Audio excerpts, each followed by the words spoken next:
1절부터 20절까지 말씀으로 여호와의 영이 임하니라, 여호와의 영이 임하니라, 이런 제목으로 말씀의 은혜를 나누고자 합니다. 여호와의 사자는 마노아의 아내에게 사사기 13장 3절 하반절에서 이렇게 말합니다. 보라, 내가 본래 임신하지 못함으로 출산하지 못하였으나 이제 임신하여 아들을 낳으리니. 얼마나 감격적인 말입니까? 지금까지는 임신할 수 없어서 아이를 낳지 못하였으나 이제는 임신하여 아들을 낳게 될 것이라는 이 말은 하나님의 놀라운 축복입니다. 그러나 여호와의 사자는 마노아에게 아주 중요한 사실을 강조하죠. 그러므로 이제부터 조심하여 포도주나 독한 술을 마시지 말라는 겁니다. 부정한 것은 어떤 것도 먹어서는 안 된다는 겁니다. 왜냐하면 아기가 나실인이 되기 때문에 그렇습니다. 아내의 말을 들은 마노아는 우리가 낳을 아이에게 어떻게 행할지 우리에게 가르치게 해달라고 여호와께 기도합니다. 하나님은 마노아의 기도를 들으시고 응답해 주십니다. 하나님의 약속은 반드시 이루어지는 줄로 믿습니다. 마노아의 아내가 아들을 낳은 것입니다. 삼손은 자라나면서 여호와의 복을 받았습니다. 삼손이 소라와 에스다올 성 사이에 있는 마하네단에 있을 때 여호와의 영이 그의 안에서 일하기 시작하셨습니다. 그러니까 구별되게 낳은 아들이고 그 구별된 아들을 통해서 여호와의 영이 일하기 시작하셨다. 그런데 사사기 14장 1절과 2절을 보시면 나실인으로서 구별된 삶을 살아야 마땅한 삼손이 절대로 해서는 안 되는 말을 부모님에게 하는 것을 보게 됩니다. 물론 4절 하반절에서 그의 부모는 이 일이 여호와께로부터 나온 것인 줄은 알지 못하였더라라고 나옵니다. 현대어 성경으로 동일한 구절을 보시면 삼손의 부모는 삼손이 이렇게 졸라대는 것이 여호와께서 블레셋을 치려고 구실을 마련한 것인 줄을 알지 못하였다고 나옵니다. 그러나 삼손은 나실인이었습니다. 그런 그가 딥나에서 블레셋 사람의 딸들 중에서 한 여자를 보고 그를 맞이하여 아내로 삼게 해달라고 부모에게 요청하는 것은 말이 되지 않습니다. 성경이 읽어진의 두 번째 관점이 무엇입니까? 셋 계열이 가인 계열과 섞이면 안 된다, 정복해야 한다는 겁니다. 그런데 지금 삼손은 블레셋 여인과 섞이려고 하고 있습니다. 사사기 14장 3절에서 삼손의 부모는 삼손에게 이 사실을 분명하게 말하고 있음을 보게 됩니다. 말씀 같이 읽습니다. 그의 부모가 그에게 이르되 내 형제들의 딸들 중에나 내 백성 중에 어찌 여자가 없어서 내가 할례 받지 아니한 블레셋 사람에게 가서 아내를 맞으려 하느냐 하니, 삼손이 그의 아버지에게 이르되 내가 그 여자를 좋아하오니 나를 위하여 그 여자를 데려오소서 하니라. 아멘. 여기서 할례 받지 아니한 블레셋 사람은 언약의 백성이 아니라는 뜻입니다. 다시 말해서 하나님을 섬기지 않는 이방 민족이라는 말입니다. 그런데 지금 삼손은 하나님의 언약과 무관한 블레셋 사람의 딸들 중에서 한 여자를 택하여 아내로 삼겠다, 이렇게 이야기하고 있습니다. 삼손이 부모와 함께 딥나로 내려가서 딥나에 있는 어떤 포도원에 이르렀습니다. 그런데 갑자기 어린 사자 한 마리가 으르렁거리며 그에게 달려들었습니다. 삼손 당시에는 팔레스타인 지역에 사자가 출몰한 것 같습니다. 그때 여호와의 영이 삼손에게 강하게 임하자 아무것도 가진 것이 없었지만 그 사자를 염소 새끼 찢듯이 찢어 죽였습니다. 이것이 삼손이 앞으로 블레셋 사람들을 크게 멸망시킬 것을 암시하고 있음을 보게 됩니다. 우리는 여기서 삼손에게 여호와의 영이 임했다는 사실을 통하여 삼손의 엄청난 힘은 태어날 때부터 자연적으로 주어진 것이 아니라 하나님이 특별한 은사로 주신 것임을 알 수 있습니다. 그러나 삼손은 자신이 행한 일을 부모에게 말하지 않는 것을 보게 되죠. 사사기 14장 8절에서 얼마 뒤에 삼손은 그 여자를 아내로 맞으러 그곳으로 다시 길을 가다가 자기가 죽인 사자가 있는 데로 가보았습니다. 그런데 그 죽은 사자의 사체에 벌떼가 있고 꿀이 고여 있음을 보게 됩니다. 이것은 삼손이 딥나에 있는 여자를 취하기 위해 다시 간 것은 꽤 오랜 기간이 경과되었음을 알 수 있습니다. 그러니까 여러분이 성경을 읽을 때 절 사이에, 장 사이에 사실은 1년이 지날 수도 있고 5년이 지날 수도 있고 10년이 지날 수 있다는 거죠. 우리는 그냥 성경을 쭉 읽어가기 때문에 이게 어제 일이었구나, 또 내일 일이구나 이렇게 생각하지만은 이제 그렇지 않다는 것이죠. 삼손은 손으로 그 꿀을 떠서 걸어가며 먹고 그의 부모에게도 드려서 먹게 하였습니다. 그러나 그 꿀을 사자의 몸에서 떠왔다고는 알리지 않았습니다. 삼손은 딥나로 내려가서 블레셋 여자와 이야기를 나누었는데 그 여자를 무척 좋아한 것을 보게 됩니다. 사사기 14장 10절에서 삼손의 아버지는 사돈될 사람의 집으로 갔습니다. 삼손은 신랑들이 장가들 때 하는 풍습을 따라 거기에서 잔치를 베풀었습니다. 지금 삼손의 결혼식은 그가 이스라엘 사람인데도 히브리인들의 결혼 풍속을 따른 것이 아니라 블레셋 결혼 관습을 철저히 따르고 있음을 보게 됩니다. 물론 삼손이 이렇게 한 이유는 블레셋의 풍습을 철저히 따르는 것처럼 행동하여 그들에게 신뢰를 얻기 위한 것으로 보입니다. 그러나 이방인의 풍습을 따르는 것은 옳지 않습니다.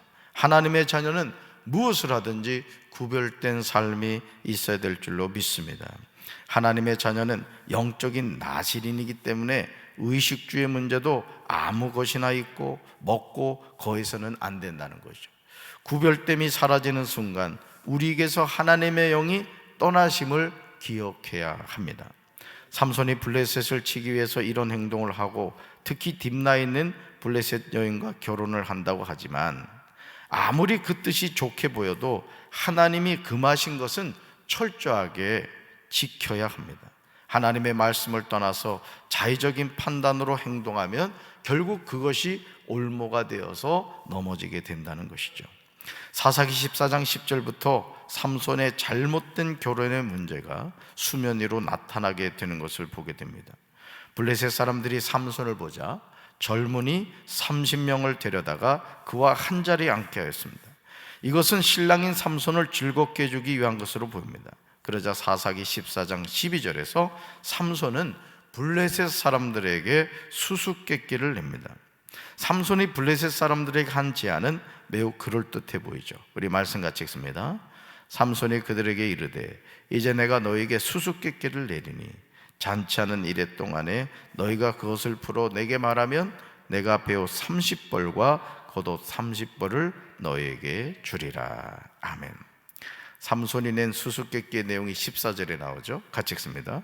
먹는 자에게서 먹는 것이 나오고 강한 자에게서 단 것이 나왔느니라. 없군요. 네, 준비가 안 됐나요? 네, 14절에 나오는 내용인데 먹는 자에게서 먹는 것이 나오고 강한 자에게서 단 것이 나왔느니라. 삼손의 수수께끼는 자신의 경험을 통한 것이었기에 블레셋 사람들이 그 수수께끼를 푼다는 것은 불가능한 일이었어요. 그렇죠?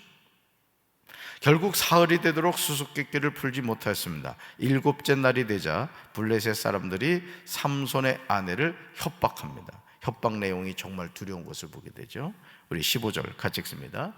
7째 날에 이르러 그들이 삼손의 아내에게 이르되 너는 내 남편을 깨어 그 수수께끼를 우리에게 알려달라 하라. 그렇지 아니하면 너와 내 아버지 집을 불사르리라. 너희가 우리의 소유를 빼앗고자 하여 우리를 청한 것이 아니냐? 그렇지 아니하냐 하니. 아멘. 사랑하는 성도 여러분, 삼손은 딥나에 있는 블레셋 여자를 마음에 들어 했습니다. 그래서 결혼까지 한 것이죠. 그런데 삼손이 낸 수수께끼가 그녀의 가정에 재앙이 되고 만 것입니다. 우리가 사용하는 말 한마디가 이렇게 엄청난 파장을 일으킬 수 있다는 겁니다. 그러니 블레셋 사람들의 협박을 들은 삼손의 아내가 얼마나 충격을 받았겠습니까? 여러분 16절을 보시면 삼손의 아내가 삼손 앞에서 울며 수수께끼에 대해서 알려달라고 필사적으로 매달립니다. 왜 그렇죠? 만약 이 수수께끼를 풀지 못하면 자신의 집안은 이 불에 타서 다 죽게 되기 때문에 그렇습니다. 이런 일이 7일 동안 반복되자 삼손이 견디지를 못합니다. 결국 삼손은 그의 아내에게 수수께끼를 알려주었고 그의 아내가 그것을 자기 백성들에게 알려줍니다. 사사기 14장 18절을 보시면 삼손의 수수께끼를 풀고자 했던 블레셋 사람들이 삼손의 아내에게 드는 대답을 하죠. 뭐라고 대답하죠? 무엇이 꿀보다 달겠으며 무엇이 사자보다 강하겠느냐. 아멘.